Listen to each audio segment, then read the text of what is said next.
Okay, I think I forgot to mention earlier, but I did hit all the skulls with Wraith Bone at the same time. So, actually, maybe I just left those white. Either way, it doesn't matter too much, but I'm going to pop some Skeleton Horde contrast on the... There's another color. There's a lot of contrast I don't really care for all that much, but a lot of the earth tones I think are pretty great. So, I'm just popping this on all the skulls around the model.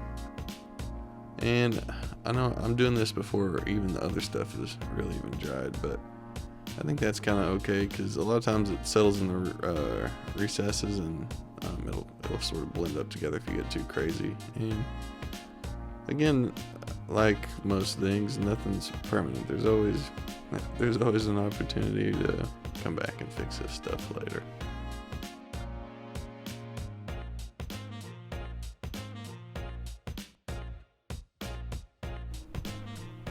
Here I'm also hitting Big Boy's teeth with that Skeleton Horde.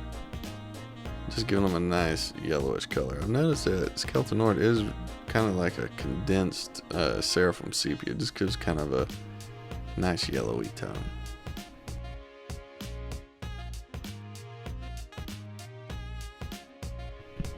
Next on deck is the bandages. I'm going to hit that with Agrax Earthshade. If you remember, we base coated those in Ushabti Bone, which is this nice kind of ivoryish color, kind of warm. So we'll just throw some Agrax on there to give help those details pop a little bit and give it a little color, like he's got some raggedy old bandages on.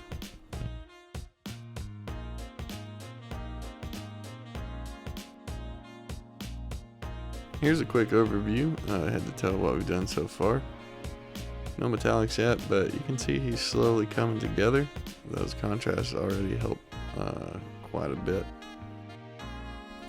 Like I said earlier, you can go into much or as little detail as you want on these. The contrasts are a good base starting point, but here we're going to start leveling up some of the skin areas. I'm using Kislev flesh and Gilliman flesh kind of blended together. Okay, so when I blend these together, these two colors, I just kind of mix them where I'm essentially just lightening up that Gilliman flesh and working my way up into pure Kislev flesh. And I'm just going to touch the high points on this model. You can kind of see sometimes that contrast will still leave these little weird watermarks in odd places, so I'm essentially just going through there to clean that stuff up now. Any high points where light's going to hit, just an easy way to get a rough idea of where your lighting should be is just hold your model where you're looking directly down on it. And any areas that you can see will be a place that's obvious where you hear my dog scratching. That was a good mic. You can see where... Thanks, Bill. You can see where light's going to settle down. So those areas are naturally going to be a little lighter. It's a 3D model, so it's going to pick up light on its own, but just to give it a little help, just hit those high points with a little bit brightened colors.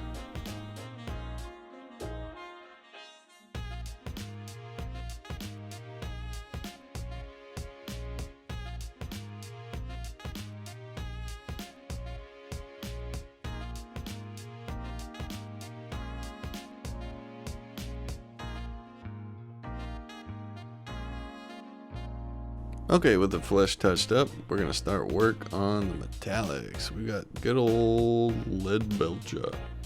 We're going to start laying this down on anything that we had base coated in black. So buckles, shoulder pad, shackles, etc. Okay, here's a quick overview of how it's looking so far. Shaping up pretty nice. Got our metallics down there. Hit up a helmet there. You can see his little rivets and stuff, chains. So, not too shabby so far. Now it's time to start in on some more detail. Okay, taking the metallics one step farther, we are going to add some gold on top of that lead belcher. I'm using Balthazar gold. Layering that over silvers just helps the gold pop out a little more. There are a couple of areas that I'm going to hit. I'm going to hit the eye cover piece and the little helmet underneath his arm there. That's one of the iron golems, and I've got a little trick for painting those up too.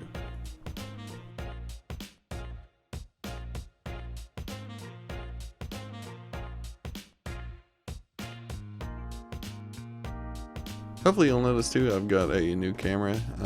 Still kind of working out this autofocus stuff, but it does focus a lot faster, and it's quieter and supposedly higher res and all that good stuff. So let me know what you think in the comments below if the picture quality is looking good there.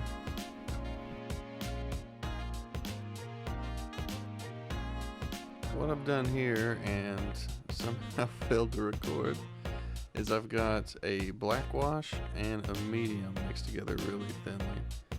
I like doing mediums with washes, just helps them flow a little better and they don't get as grainy or dry looking. So what I'm doing, I'm putting this on all the metallic areas and the skin. And the thing is with washes, the thinner that you go, you can always add on more layers, but it's much more difficult to take that off or correct. So we're putting this on all the skin, the metallics, just to give it a little bit of a dingy look. And we're going to come back later and highlight all that stuff just to bring it back up. But the washes really help pull out some of that extra detail and helps you find the areas to highlight. So I always recommend, even if, you know, like if you've already done your blending, you can always bring a glaze back over on the top, just really thin one. It really helps kind of tie everything together. So give that a try and let me know what you think.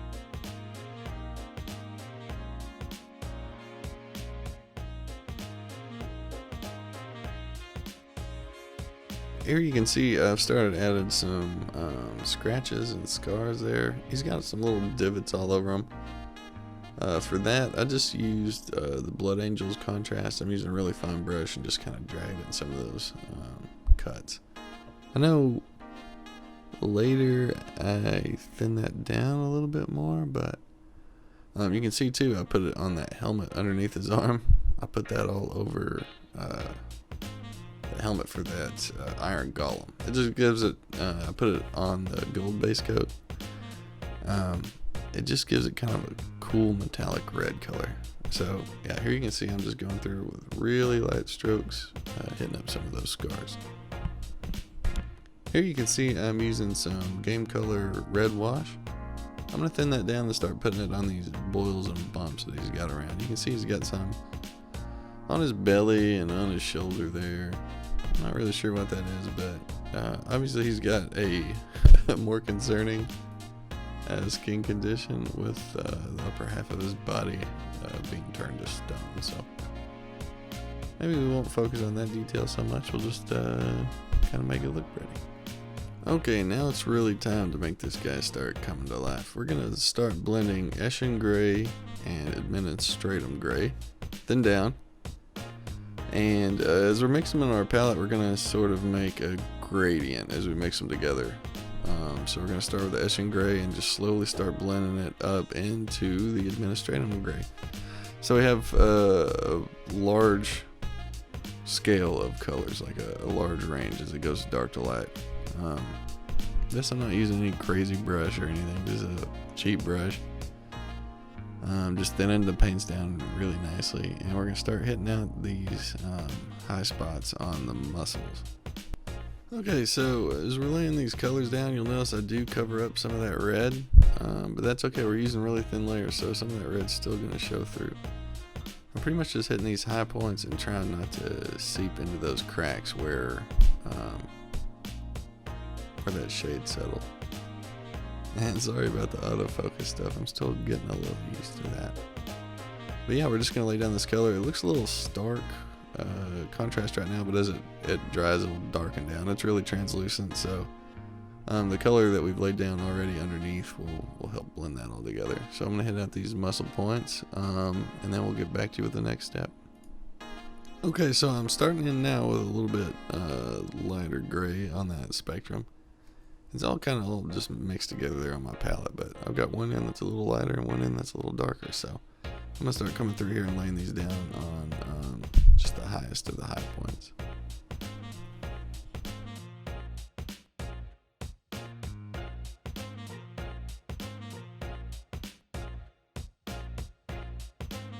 Okay, for the skin, we are mixing Kislev flesh and Wraithbone. I think that Wraithbone blends together a little better than just the white, because it's a little bit warmer tone, which I think is great for skin. Skin's got all sorts of stuff happening underneath it, so those warmer tones just help kind of bring that through. So again, I'm just kind of hitting the high areas, cleaning up any places where that red or the scarring got out of hand, and that's about it on this step.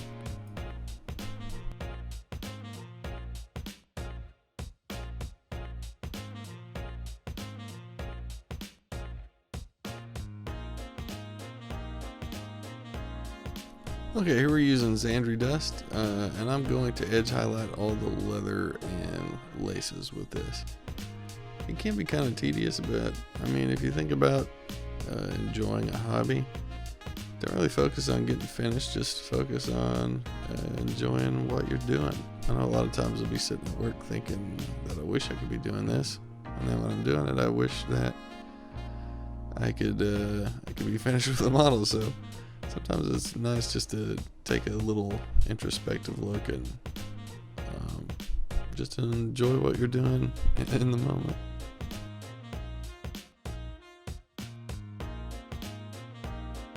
Now it's time to blend the reds, which are my two favorite colors, which is Wazdaka Red and Wild Rider Red. I'm putting it over that layer of corn red that we laid down earlier. I just thin these out and pretty heavy with the Wazdaka Red.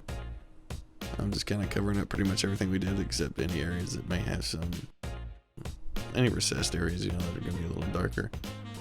And then I'm going to come back in with this Wild Rider Red here, and then just kind of run along the edges, and it gives just such a cool transition. I know it's a little harder to see on the camera, but I'll take some pictures and hopefully you can kind of see some of the highlighting come through. So I'm just going to hit all the edges on all the red on the model, and then we'll get back to you there.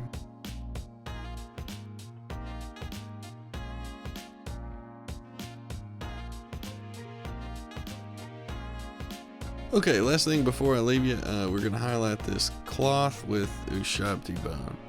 Pretty much just hitting the edges or any high spots.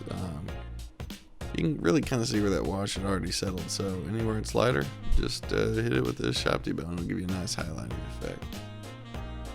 So this guy's been a pretty fun model to paint. I mean, he's really cool looking. There's a lot of little details on there. He's a bigger model, so he's easier to handle, and I had a really good time painting him. So I'm not sure if you've played Warcry yet or not, but me and my friend have been having a really good time running some games, so I would recommend that you give it a try. If you have any questions about anything that I did or comments, just throw them down below. You can see here's the finished model. I think he turned out alright. I just did some basic basing stuff. I used Vallejo dirt texture, which is his foot's so dirty. I'm gonna have to fix that later, I think. But yeah, so the only other thing I did besides the basing was I took a mix of Lauren Forest and water and thinned it out really thin and just put it on that stone just to give it kind of a moldy look. But yeah, thank you so much for watching. I appreciate you guys so much. Consider liking and subscribing and sharing and all that fun stuff. We'll catch you later. Bye.